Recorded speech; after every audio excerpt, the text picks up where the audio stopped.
Another morning. Poor Dickson, about 8 o'clock in the morning, heading out for breakfast. I was waiting for the dogs. There's two over here and one over there. I have to run the gauntlet every morning. Oh, two over there, one over there right now. I wonder how many mornings could go by before they would get accustomed to me. Probably never, though who knows, we'll see. And we have the geese up here as well, the guard geese, but I don't hear them right now. I don't know if they were meant to be guard geese, but I've heard that geese can be very effective guards as well. They don't like intruders. I think this is where they were yesterday, but no geese this morning. The other day I commented on this mural and I was wondering what the building was, but I looked on Google Maps, and on Google Maps it just says it's a mural commemorating the armed forces of Malaysia. So it's not actually connected to the building at all. It's just yeah, they use the wall of the building. And not surprisingly, I came here specifically to eat at this restaurant. This Indian restaurant right here, Restoran, SNAPD, the authentic taste of curry, and I'm pretty sure it was supposed to be open, but maybe I'm thinking of a different one around the corner, because I remember it being more open than this, so maybe it's a different one. Yeah, maybe I'll walk, maybe it's on the other corner, but no, I think this was it. But as you can tell, that is a heavy-duty steel grate denying me breakfast. But let me check this other corner. Maybe I'm thinking of a different restaurant. Aha! I was wrong. It's the other one. This is the one I was thinking of. And it is open. Okay. So everything has aligned for me. Yeah, this was the Indian restaurant that I was thinking of. I guess I got the two of them mixed up. This one is Restaurant Sai Kumaran's Curry House, sponsored by Petron.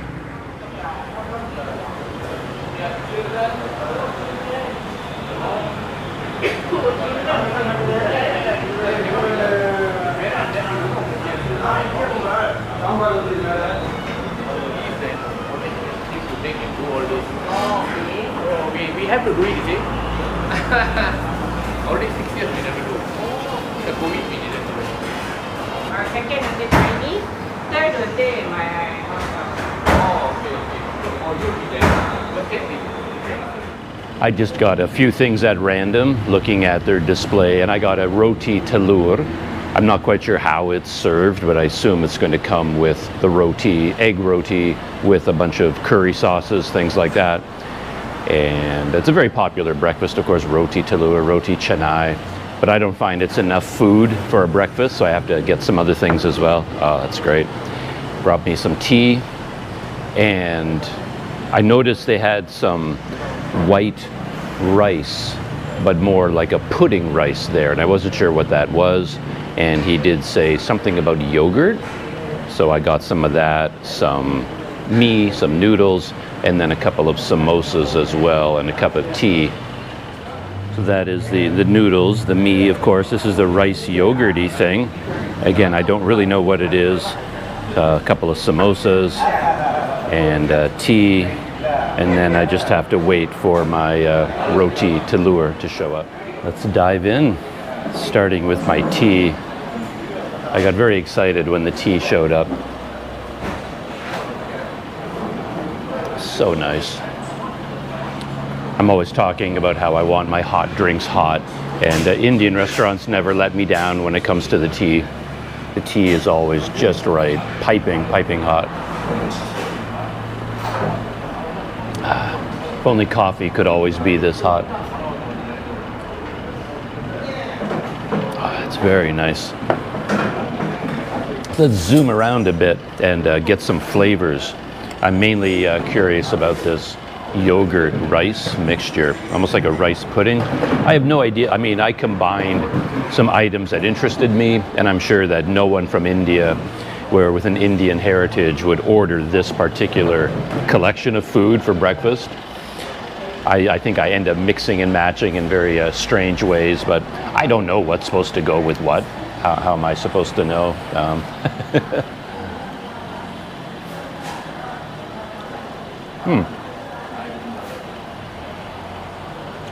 Rice pudding, basically. A little bit of a tang, but I'm not tasting yogurt. Maybe a little bit.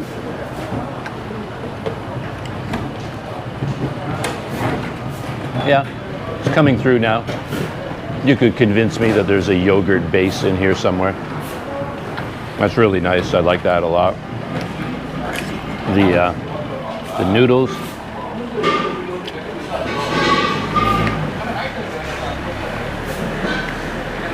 About what you'd expect. And he gave me some of this very deadly looking spicing here. Just loaded with peppers. Very scary looking. See how powerful that is. Yeah, that is strong. That is a flavor bomb. And the Roti Telur came with various spicing as well, a sauce here. Not nearly that, it's more flavorful, but not hot and spicy. Kind of a potato-y curry thing.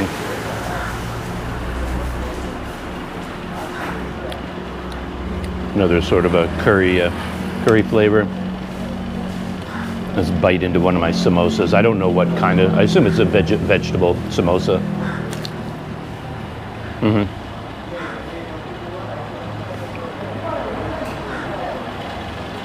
Very nice. So whether this meal makes sense or not, I'm pretty happy with my selection.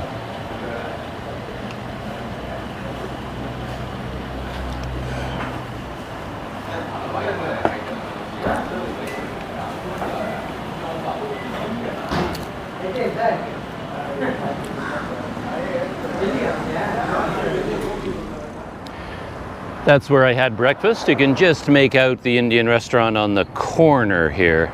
Restoran Sai Kumaran's Curry House. Really nice place. And I've heard good things about this one as well. Restaurant Wiwa right there. I've been looking all over Google Maps, trying to find small local restaurants that I haven't tried before. And those are a couple of names that came up. And I just noticed here in this parking lot, a couple of restaurants or cafes over there. So I'm just gonna walk by them, see what they look like. And I think this parking lot fills up with little food stalls later in the day. One there setting up. Hayat Baroka Cafe. Yeah, I guess it's just, one place here maybe. Yeah, it looks like another Indian restaurant, Roti Chennai. Yeah, looks like a nice little place too.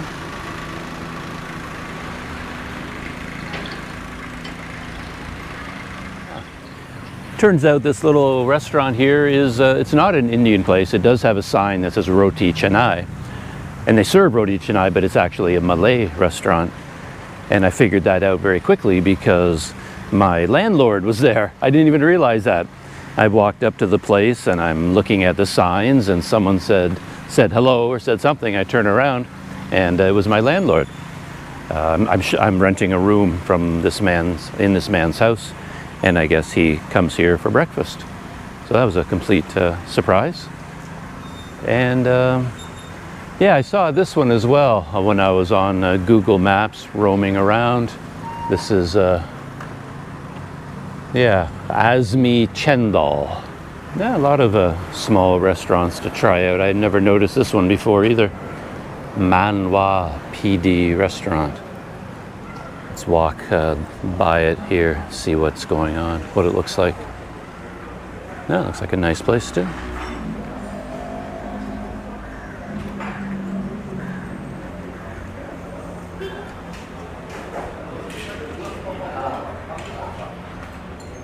The front of Manwa, and it's right across the road from the main traffic circle when you're coming into town. I had one funny experience at the Indian restaurant where I had my breakfast, that I struggle enough when it comes to just ordering, because even after all these years of living overseas, eating in Indian restaurants all the time, I still don't know what anything is called. My brain rejects any information to do with food, apparently. So when I go into one of these places, I see all the food on display, and I can indicate I would like this and this and this and this. But I don't know the names of any of it. But I struggle through the ordering process, and I get my food and I enjoy it. And then I got up to pay, and I went up to the cash register. And it's one of these restaurants where they don't keep track of what you've had. So when you go to the cashier, now you have to tell him in detail exactly what you ordered and how much of everything you got. So it was hard enough for me just ordering the food. And then now the cashier is looking at me like, oh, what did you have? And I'm looking over at the table at all of my empty plates, and I'm like, dude, this is not going to happen. And I'm trying to tell him, well, I had some of this and some of that, but I don't know what it's called. But eventually the man who took my order, he rescued me. And then he saw me over there struggling, and he came over and they talked a little bit, and it's okay, 12 ringgit. So they, I just thought it was so funny that I suddenly had to recreate my entire meal, verbally tell him what I had, and I had no idea what to tell the guy. Headline news. Yesterday I worked very hard to find a local restaurant where I was going to get some wonton mee, a place called Hui Ong Corner, and I could not find it anywhere. Google Maps pin has it over here where this billion place is, and I thought maybe it was over here. And I looked all up and down here, up and down, up and down. Couldn't find it anywhere. But just now, I took another run at it because I happened to be passing by, and here it is. It was sort of hidden underneath this awning, but this is the place that I was looking for. Hui Ong Corner, a breakfast restaurant. But as you can tell, it's not open. It's like 10 o'clock in the morning now, and they're still not open. So even if I had found it yesterday, I guess it wouldn't have done me any good. Funny. Could be one of those places that only opens up on the weekends. But now I know. But of course I have a much, maybe not a better place, but a place that is as good. The Big Sista Kopitiam that I found yesterday. So I'm sure that's going to become a regular place for me to have a meal. And there's one of PD's dog packs. 1, 2, 3, 4, 5, 6, 7, 8 of them.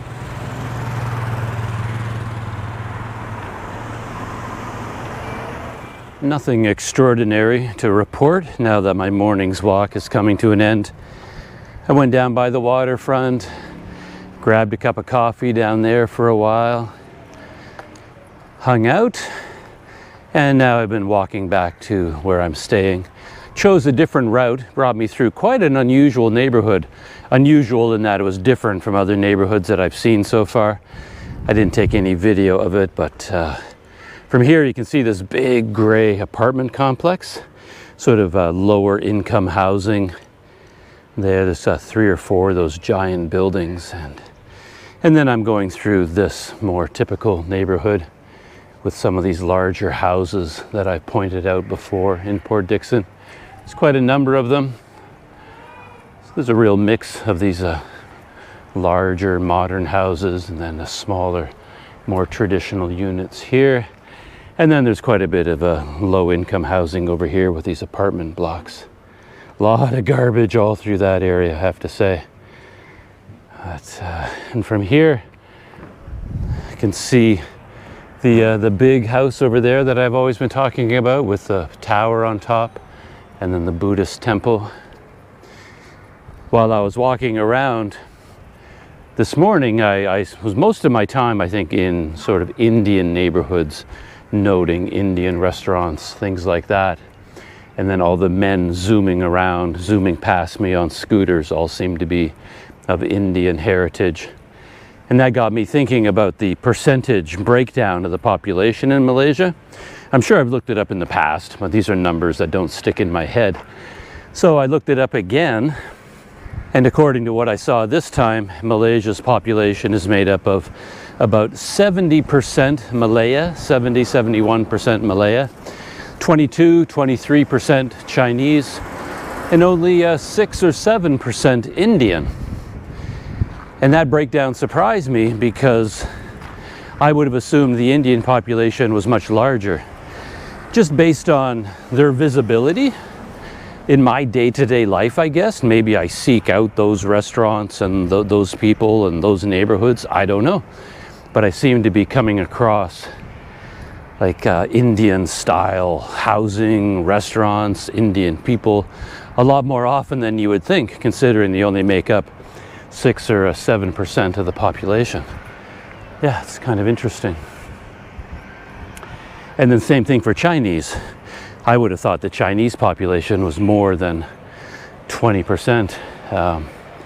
So yeah, much larger majority Malaya than I thought.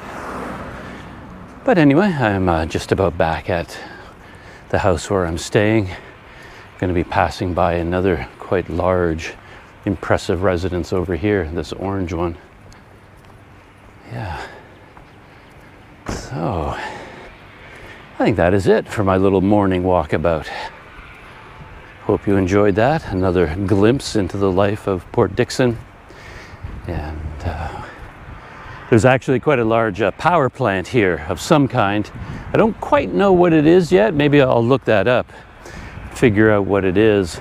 But I do notice these large power lines, these big structures carrying the power lines around, and they all seem to be coming from over there. But yeah, there's my house right there.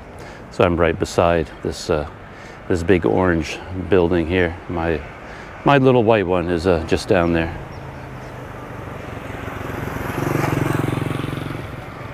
So that's it, shutting down for now, and I'll see you in the next video from Port Dickson.